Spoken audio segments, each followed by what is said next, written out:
আসসালামু আলাইকুম বিসমিল্লাহির রহমানির রহিম। সবাইকে স্বাগতম আমার চ্যানেলে। শুভ সকাল। নাস্তাটা তৈরি করতে তো রান্নাঘরে অনেকক্ষণ আগেই চলে এসেছি। সুজিটা ভেজে নিয়েছি তেলের মধ্যে, মানে ঘিয়ের মধ্যে, তারপরে পানি দিয়েছি, চিনি দিয়েছি। এখন আস্তে আস্তে সুজি হচ্ছে, মানে সুজির হালুয়া বানাচ্ছি। চুলার জালটা অল্প আঁচে দিয়ে আস্তে আস্তে হোক। আর এই ফাঁকে আমি আটাটা সানিয়ে নিয়ে আমি লবণ আর তেল দিয়ে ভালোভাবে এখন আটাটা ভালোভাবে মিক্সড করে নিই। তারপর অল্প অল্প পানি দিয়ে আটাটা সানিয়ে নিব। একটা ডো তৈরি করে নিব। আজকে পরোটা বানাবো, সাথে থাকবে সুজির হালুয়া। আর এই যে দেখো, সুজির হালুয়াটা অনেকটা ঘনত্ব হয়ে এসেছে। আমি একটু পরে নামিয়ে ফেলবো, একটা বক্সে বেড়ে রাখবো। আর বাহিরে দেখা যাচ্ছে কুয়াশা, হালকা কুয়াশা, অবশ্য অতটা না, কিন্তু অনেকটাই শীত কমে গেছে। এখন অনেকটা কুয়াশা পড়লেও কিন্তু শীত তেমন নাই। তারপরে তো আটা সানানো হয়ে যাওয়ার পর আমি রুটি বেলে নিয়েছি, সাথে একটু তেল মেখে উপরে আটা দিয়ে দিয়েছি। এখন এই যে লাচ্ছি পরোটা বানাবো। সাইদুলের বাবা এই পরোটা খুব পছন্দ করে। তারপর তো সবগুলো লাচ্ছি শেপ বানিয়ে রেখেছি, পরোটার শেপ। চা বসিয়ে দিয়েছিলাম, চাটা আস্তে আস্তে হোক। তারপরে সবাই ঘুম থেকে উঠলে পরোটা ভাজা শুরু করে দিব। এই যে সব শেপ মতন বানিয়ে রেখেছি, লাচ্ছির পরোটা বানাবো। আর গতকালকের লাল শাক এনেছিল রাত্রে, আমি কেটে বেছে রেখে দিয়েছি, কারণ এখন তো আর মা বাঁচতে পারে না, মার তো নিচা হয়ে কাজ করা নিষেধ।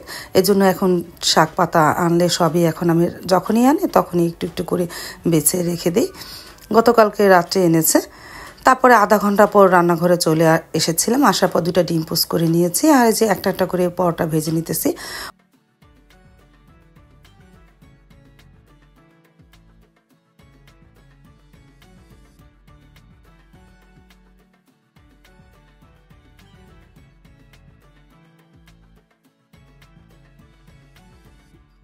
তারপর তো 2টা পরোটা ভেজে দিলাম। মা আর বড় ভাইয়া নাস্তা করে নিতেছে।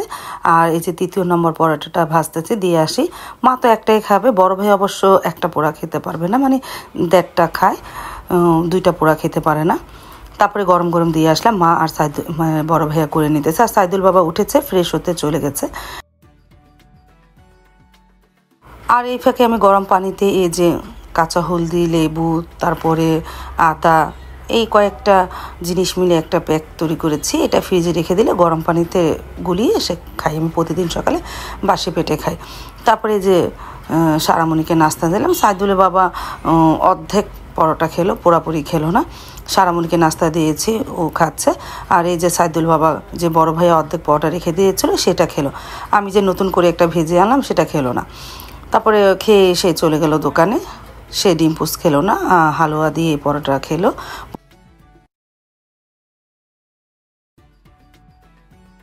চা তো বানিয়েছিলাম, সবাইকে দিয়েছি, খেয়ে চলে গেল। আমি ওই ভিডিওটা করতে পারি না, অন্য কাজে ব্যস্ত ছিলাম। আমি একাই ভিডিও করি, একাই সব কিছু করি দেখে অনেক সময় অন্য কাজে ব্যস্ত হলে অন্য সময় অনেক ভিডিওই করা হয় না। তারপরে আমি নাস্তা খেয়ে নিতেছি, একটা ডিম পোস্ট করে পরোটাটা খেয়ে নিলাম, সকালের নাস্তা।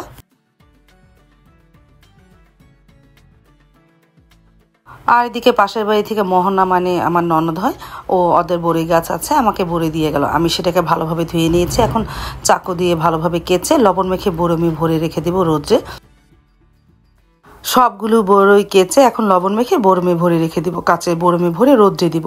আস্তে আস্তে হালকা নরম হবে আর খেতেও ভালো লাগবে।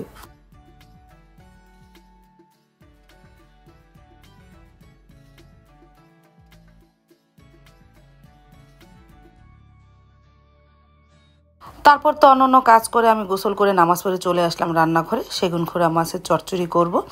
আর মটরশুঁটিটা একটু হালকা সিদ্ধ করে ডিপ ফ্রিজে রেখে দিব। আর এদিকে লাল শাকটা বসিয়ে দিয়েছি, পেঁয়াজ কাঁচামরিচ লবণ দিয়ে সিদ্ধ করে নিই, পরে গালিয়ে বাগার দেবো। পাশের চুলায় ভাত বসিয়ে দিয়েছি, অল্পই চাল নিয়েছি।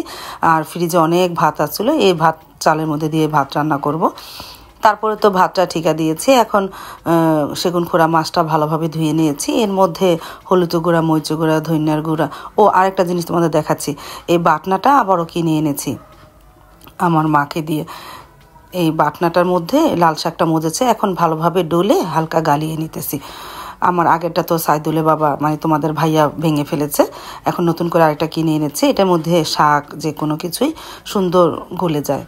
তারপরে এই যে সেগুন খোড়া মাছের মধ্যে সব ময় মশলা দেওয়া হয়ে গেছে। এখন তেলও দেওয়া হয়ে গেছে, লবণ দেওয়া হয়েছে। ভালোভাবে মেখে নিব, মেখে অল্প একটু পানি দিয়ে চুলায় বসিয়ে দিব। এই মাছটা এই ফেব্রুয়ারি মাস ভরেই থাকবে, তারপর আর দেখা যাবে না।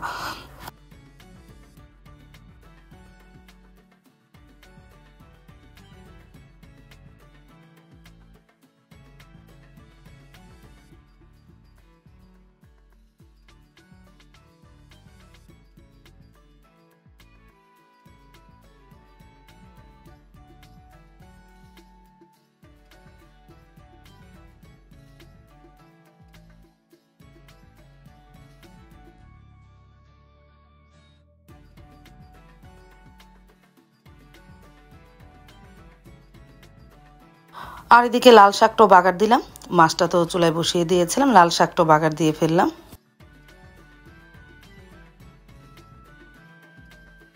আর এই যে সেগুন খোড়া মাছটা আস্তে আস্তে চচ্চড়ি হচ্ছে, হয়ে গেছে দুপুরের রান্না। লাল শাক ভাজি, সেগুন খোড়া মাছের চচ্চড়ি আর সাদা ভাত, এই দুপুরের মেনু।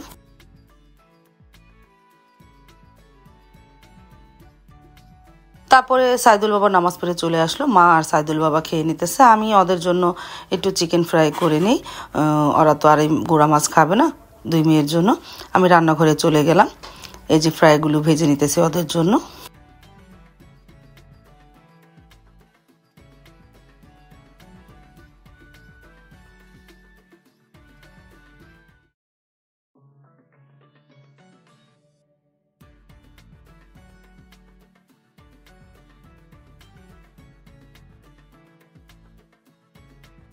সাইদুল বাবা মার খাওয়া হয়ে গেছে, আর যে সারামণিকে ফ্রাই ভেজে দিয়েছে, সে ভাত খাচ্ছে। তারপরে আমিও খেতে বসে পড়লাম।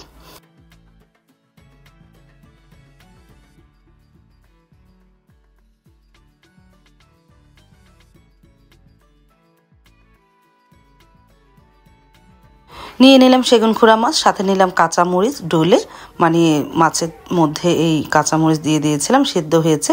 ডলে এই সেগুন খোড়া মাছের চচ্চড়ি দিয়ে ভাত খেতে যে কী যে একটা মজা লাগে, তোমরা খেয়ে দেখো।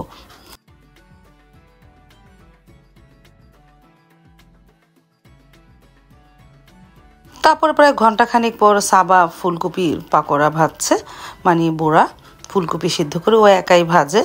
তারপরে দুই একটা খেলাম, সাইদুল বাবা একটা খেলো আর খেলো না, আমি আর সাবাই দুই একটা খেলাম।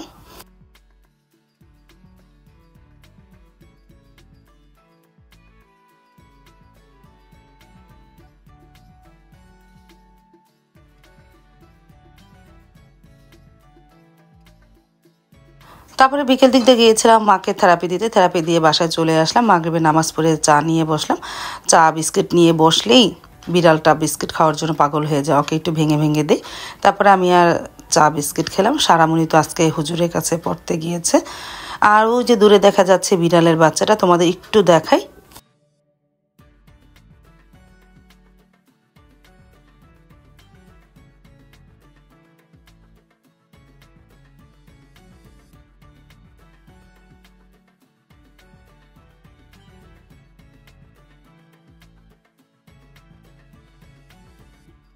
তারপরে আমি একটু সামনে গেলাম, বিড়ালের বাচ্চাগুলো পুরাটাই দেখা যাচ্ছে, ওরা বেশিরভাগ সামনে গেলে সোফার নিচে চলে যায়। তারপরে আমি দেখে একটু ভিডিও করলাম, দেখো একটা পুরাটাই কালো হয়েছে, আরেকটা কালো সাদা মিলে হয়েছে। তারপরে একটু পরে দেখি বিড়ালে বাচ্চাগুলো দুধ খাচ্ছে, দেখো কিভাবে।